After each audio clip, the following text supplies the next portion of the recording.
ये कहानी है एक ऐसे स्कूल टीचर की जिसने अपनी पत्नी, अपने दोस्त और अपने कैप्टन के बदले की आग में सारी की सारी रूसी सेना के नाक में दम कर दिया और बन गया यूक्रेन का सबसे खूंखार स्नाइपर। तो चलिए देखते हैं कि क्या ये आम इंसान अपना बदला ले पाएगा या नहीं। कहानी की शुरुआत में हमें यूक्रेन के एक शांतिपूर्ण इलाके का दृश्य दिखाया जाता है जहां मिकोला अपनी प्रेग्नेंट वाइफ नास्त्या के साथ रहता है। नास्त्या एक आर्टिस्ट है जिसे ड्राइंग और वुड कार्विंग बहुत पसंद है। वो मिकोला के लिए सुरक्षा ताबीज के रूप में एक लकड़ी की परी भी बनाती है। मिकोला एक मैथमेटिशियन और फिजिसिस्ट है जो वहाँ की एक स्थानीय स्कूल में पढ़ाता है। वो रोज स्कूल अपनी साइकिल पर जाता है। उनके घर के बाहर सफेद रेवन के पंजे का एक निशान है जो कि शांति को दर्शाता है। घर में इलेक्ट्रिसिटी की कमी के कारण कपल को तब तक कोई खबर नहीं मिलती थी जब तक कि मिकोला अपने काम पर नहीं जाता था। मिकोला स्कूल में ब्रेक के दौरान कुछ मिनट के लिए टीवी देखता है और तभी उसे पता चलता है कि रूसी सेना ने कई सारे यूक्रेनी प्रोटेस्टर्स को मार दिया है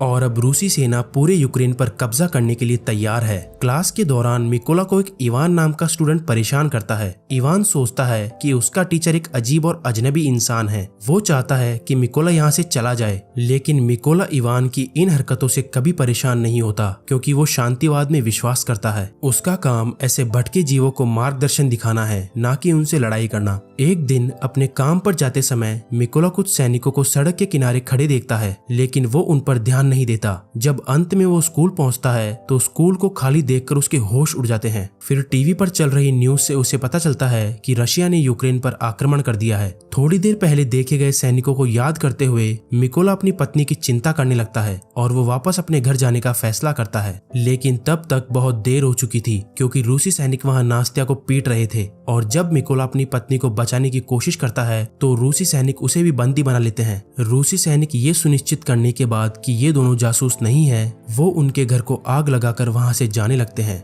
लेकिन जब नात्या जवाबी कार्रवाई में उन पर पत्थर फेंकती है तो सैनिक जाने से पहले उसे गोली मारने में बिल्कुल भी संकोच नहीं करते। मिकोला पूरी तरह से टूट जाता है। अब उसके लिए सब कुछ तबाह हो चुका था। वो अपने घर को जलते हुए देखता है और अपनी मृत पत्नी के शरीर से लिपट जाता है। तभी कुछ घंटों बाद यूक्रेनी सेना के 2 सैनिकों की नजर मिकोला पर पड़ती है, इसलिए वो उसे नात्या के लिए कब्र खोदने में उसकी मदद करते हैं। अब मिकोला कसम खा लेता है कि वो किसी भी रूसी सैनिक को जिंदा नहीं छोड़ेगा और हर हाल में अपनी पत्नी का बदला लेकर ही रहेगा। फिर यूक्रेनी सैनिक उसे अपने साथ अपने बेस पर ले जाते हैं। हालांकि जाने से पहले मिकोला अपनी पत्नी की आखिरी निशानी के रूप में लकड़ी की परी को अपने साथ लेकर जाता है। आर्मी के बेस पर पहुंचने के बाद हायर ऑफिसर अचानक किसी अजनबी के आने से बिल्कुल खुश नहीं थे क्योंकि वो एक जासूस भी हो सकता है। लेकिन तभी मिकोला उनसे कहता है कि मुझे भी सेना में भर्ती होना है और मैं रूसियों को हमारे देश से बाहर निकालना चाहता हूँ। थोड़ा सोच विचार के बाद बड़े साहब मान जाते हैं और फिर मिकोला को एक भारी ट्रेनिंग कोर्स के लिए भेज दिया जाता है जहां उसके शरीर को मजबूत करने के लिए उससे कमर तोड़ एक्सरसाइजेस कराई जाती है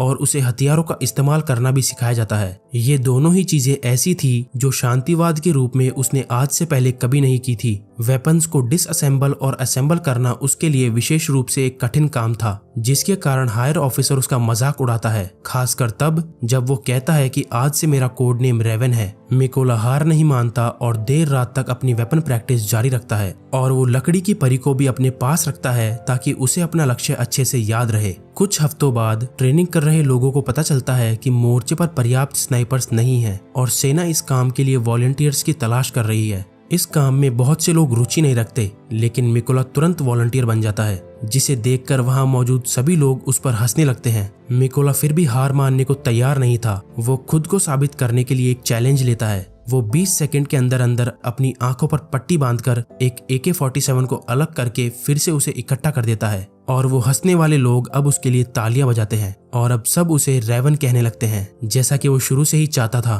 फिर मिकोला को स्नाइपर ट्रेनिंग के लिए भेज दिया जाता है। स्नाइपर ट्रेनिंग के दौरान ट्रेनिंग का थ्योरी पार्ट मिकोला को आसानी से समझ आता है क्योंकि वो पहले से ही मैथ्स और फिजिक्स में एक्सपर्ट है। मिकोला टीचर से भी तेज कैलकुलेशंस करता है, जिसे देखकर टीचर भी उससे इम्प्रेस होता है। जब इंस्ट्रक्टर उसके पास जमीन पर गोली मारता है तो वो बिल्कुल शांत रहता है और जरा सा भी इधर उधर नहीं होता। यहाँ वो अपना पहला टेस्ट पास कर लेता है, लेकिन दुर्भाग्य से जब एक्चुअल शूटिंग की बात आती है तो वो अच्छा परफॉर्म नहीं करता क्योंकि उन्होंने उसे बाकी सब लोगों से अलग राइफल दी थी जो कि बिल्कुल लो क्वालिटी की थी और उस तरह की राइफल्स वॉर में बिल्कुल भी यूज नहीं की जाती थी। जब भी मिकोला उस राइफल को बदलने की बात करता था तो उसे यह कहकर दबा दिया जाता कि कमी राइफल में नहीं तुम में है। लास्ट स्नाइपर टेस्ट रात के समय में होता है। जब इंस्ट्रक्टर हवा में फायर करेगा तो उसकी रोशनी से सबको अपना टारगेट देखना है और जल्द से जल्द अपने टारगेट पर शूट करना है। हालांकि मिकोला ने अभी तक शूट नहीं करा था क्योंकि वो टारगेट की दूरी कैलकुलेट करने के लिए लाइट का यूज करता है। और जब एक बार एग्जाम खत्म हो जाता है उसके बाद मिकोला घने अंधेरे में शूट करता है और गोली बिल्कुल टारगेट के बीचों बीच हिट करती है। अब उसने कुछ ऐसा कर दिखाया था जो आज तक कोई भी नहीं कर पाया था। इससे मिकोला हाईएस्ट स्कोर के साथ ग्रेजुएट हो जाता है और फिर उसे फर्स्ट क्लास यूनिट को सौंप दिया जाता है। अपने पहले मिशन के लिए मिकोला और उसके साथी स्नाइपर्स को एक महत्वपूर्ण चेक पॉइंट मुक्त करना होगा जो कि इस समय रूसियों के कब्जे में है। टीम सफलतापूर्वक बिना किसी को भनक लगे उस इलाके में घुस जाती है और हर एक स्नाइपर को एक टारगेट सौंप दिया जाता है। लेकिन जब वो शूट करने ही वाले थे तो अचानक उन्हें सारी प्लानिंग को रोकना पड़ता है क्योंकि तभी एक सिविलियन की कार तेजी से चेक पॉइंट की ओर बढ़ रही होती है। तभी रूसी सैनिक 2 सिविलियंस को कार से बाहर निकालते हैं और उनसे उनका पासपोर्ट लेने के बाद वो उन्हें यहाँ से जाने के लिए कहते हैं। लेकिन जब सिविलियंस अपना पासपोर्ट वापस मांगते हैं तो रूसी सैनिक उनके साथ मारपीट करने लगते हैं। मिकोला और उसकी टीम दूर से ये सब कुछ देख रहे होते हैं और वो तुरंत उन पर हमला कर देते हैं। हर रूसी सैनिक को तेज और बिल्कुल सटीक निशाने के साथ उड़ा दिया जाता है, जिसमें वो सैनिक भी शामिल था जो महिला सिविलियन को बंदी बनाने की कोशिश कर रहा था। एक बार मिशन खत्म होने के बाद टीम चेक पॉइंट पर अपना नियंत्रण वापस पा लेती है और वहाँ एक यूक्रेनियन झंडा लहराया जाता है। जब वो लोग अपने बेस पर वापस लौटते हैं तो मिकोला सुनता है कि उसके नए साथी एक अलग मिशन पर निकल गए हैं, इसलिए वो इस पल का उपयोग उस स्कूल में जाने के लिए करता है जहां वो पहले पढ़ाया करता था और वहां धूल भरी क्लासेस के सुनसान नज़ारे को देखकर खुद को गहराई से महसूस करता है। अगले दिन जब दूसरी टीम वापस आती है तो मिकोला को सबसे दुखद खबर सुनने को मिलती है कि उसका एक दोस्त दुश्मन स्नाइपर के हाथों मारा गया। ये सुनकर मिकोला बुरी तरह से टूट जाता है और अब वो इसे भी उन कारणों की लिस्ट में जोड़ता है जिसके लिए मिकोला को रूसियों से बदला लेना है। अगले मिशन के लिए मिकोला की टीम अपने दुश्मन को उसकी औकात दिखाने के लिए जंगल में उनका इंतजार करती है, लेकिन घास में छुपने से पहले वो पेड़ों के नीचे कई सारे बॉम्ब्स छुपा देते हैं। जब रूसी सैनिक जंगल में दिखाई देते हैं तो मिकोला उन्हें गोली मारने से हिचकिचाता है क्योंकि वो कुछ ऐसा देखता है जिस पर उसे विश्वास नहीं होता। इवान रूसी सेना में शामिल हो जाता है और वो अपने साथियों के साथ इसी तरफ आ रहा होता है। जब कैप्टन मिकोला को गोली मारने का आदेश देते हैं तो वो इस ख्याल से बाहर निकलता है और डेटोनेटर को गोली मार देता है, जिससे इवान के साथ साथ हर एक रूसी सैनिक की मौत हो जाती है। जब कैप्टन उससे पूछते हैं कि क्या बात थी तो मिकोला बताता है कि इनमें से एक लड़का इवान था जिसे मैं स्कूल में पहले पढ़ाया करता था। तो कैप्टन उसे कहते हैं कि वो इवान की इच्छा थी कि उसे वॉर में किस तरफ रहना है, इसमें तुम्हारी कोई गलती नहीं है। बाद में एक ब्रेक के दौरान मिकोला और कैप्टन अपने घर वालों की यादों को एक दूसरे से शेयर करते हैं। कैप्टन हमेशा अपने साथ अपने परिवार की एक फोटो रखते हैं। वो मिकोला को बताते हैं कि उनका अपनी पत्नी के साथ एक समझौता है कि वो अपनी बेटियों को अपनी नौकरी के बारे में कभी नहीं बताएंगे और उनकी बेटियों को लगता है कि पापा तो बिजनेस के सिलसिले से कहीं बाहर गए हुए हैं। बदले में मिकोला भी उन्हें अपनी लकड़ी की परी दिखाता है और कहता है कि यही उसका परिवार है। कुछ दिनों बाद अब रूसी सेना यूक्रेनी सेना पर आक्रमण करने के लिए रवाना हो जाती है। इधर दूसरी तरफ यूक्रेनी स्नाइपर्स रूसी सेना का इंतजार कर रहे होते हैं।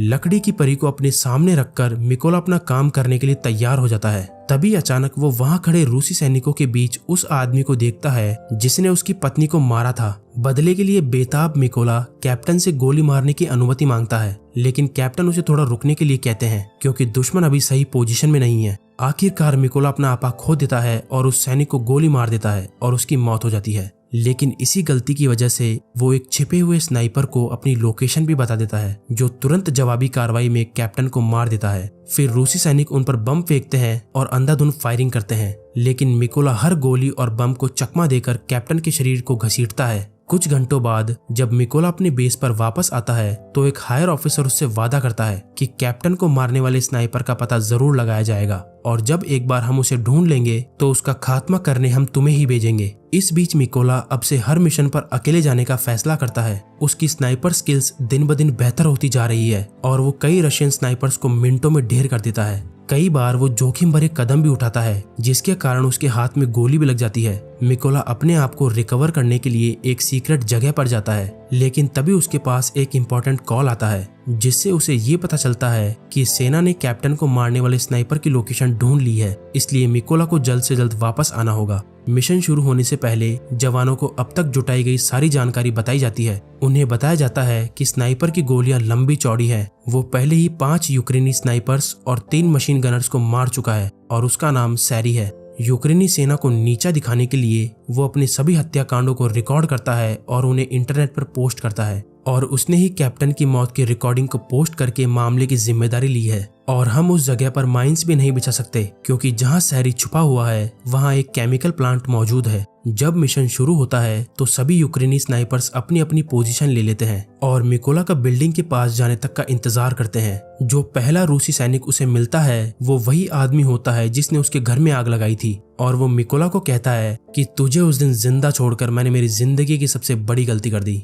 ये सुनते ही मिकोला उसे शूट कर देता है। इसके बाद मिकोला अपने साथियों को हमला करने का सिग्नल देता है, जिससे सभी यूक्रेनी स्नाइपर्स एक ही समय पर शूट करके आगे का रास्ता साफ कर देते हैं और किसी को भनक तक नहीं लगती। अब सैरी सहित सिर्फ 2 रूसी स्नाइपर्स बचे हैं। उन्हें तब तक कोई शक नहीं होता जब तक उन्हें रेडियो पर अपने साथियों की आवाज नहीं आती, और जब सैरी अपने साथियों को देखने बाहर जाता है तो वो समझ जाता है कि यूक्रेनी सैनिक यहाँ आ चुके हैं। इधर मिकोला इसी मौके का फायदा उठाकर धीरे धीरे बिल्डिंग के अंदर घुस जाता है। उधर सैरी बैकअप के लिए अपने हेड ऑफिसर को कॉल करता है और वापस अपनी पहले वाली पोजीशन पर आता है, पर तभी वो वहां रखी एक लकड़ी की परी को देखकर हैरान रह जाता है और अचानक मिकोला ऊपर से हमला करके सैरी को चाकू से मार देता है, जबकि दूसरा सैनिक एक ग्रेनेड का शिकार हो जाता है जो बेसब्री से उसका इंतजार कर रहा था। तब सैरी ने जिस बैकअप की मांग की थी वो बैकअप टीम उस इलाके में पहुंच जाती है। जैसे ही रूसी ट्रक यहाँ रुकता है, यूक्रेनी सैनिक उस पर ताबड़तोड़ गोलियां बरसाते हैं, जिससे कुछ सेकंड्स में ही सभी रूसी सैनिक मारे जाते हैं और सब कुछ नष्ट हो जाता है। अब जब मिकोला ने अपनी पत्नी, अपने दोस्त और अपने कैप्टन का बदला ले लिया है तो वो एक ब्रेक लेने का फैसला करता है और नात्से की कब्र पर जाने के लिए अपने घर वापस जाता है, जहां वो एक गिरे हुए क्रॉस को ठीक करता है। और अफसोस की बात तो ये है कि मिकोला को अपने घर की बहुत याद आती है, लेकिन अभी अपने देश के लिए बहुत कुछ करना बाकी है, इसलिए जल्द ही वो अकेले ही एक और मिशन पर निकल जाता है ताकि वो जितने हो सके उतने रूसी सैनिकों को ढेर कर सके। उम्मीद है कि ये कहानी आपको बहुत पसंद आई होगी। ऐसी और भी कहानियों के लिए चैनल को सब्सक्राइब करना बिल्कुल भी मत भूलना। धन्यवाद।